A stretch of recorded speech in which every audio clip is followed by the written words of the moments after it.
signaling theory. Now write it down, class. Write it down. Signaling theory suggests that a company's financial decisions, या बहुत ही simple और आसान इसका मतलब है, सिग्नलिंग थ्योरी कह रही कि हमेशा कंपनी की जो फाइनेंशियल डिसीजंस है वो ना मार्केट को कुछ इंफॉर्मेशन भेजती है, कुछ सिग्नल्स देती है। इसको हम कहते हैं सिंपल तौर पे सिग्नलिंग थ्योरी। जैसे कि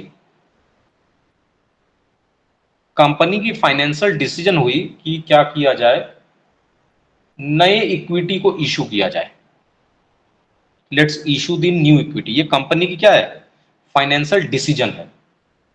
अब इसका मतलब क्या है, issuing new equity signals that firms management believes the stock is over valued.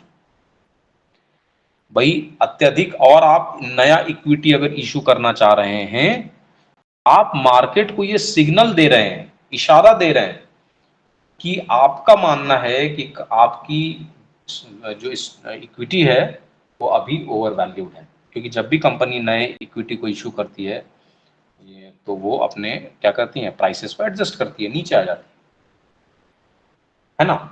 तो कोई मान लीजिए आप कोई प्रॉफिटेबल कंपनी है, profitable company decides to issue debt rather than equity.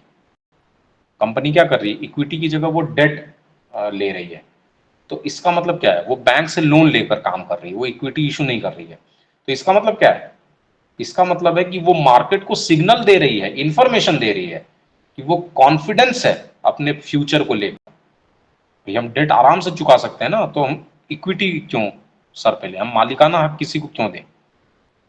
देखिए मान लीजिए मैं अपने बिजनेस में बहुत कॉन्फिडेंस हूं, तो मैं आप सबसे कहूंगा आप सब क्या करो, मेरे को 10,000 रुपए उधार दो, मैं अपना बिजनेस करूंगा और आपको 10,000 रुपए मैं चुका दूंगा।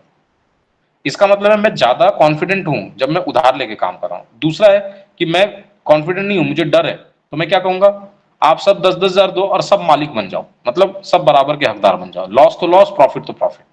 थ्योरी, तो सिग्नलिंग थ्योरी बहुत ही सिंपल है कि every decisions of a company, every decisions of the company, and importantly the financial decisions, gives signals to the market about your health, about company's health, about company's future.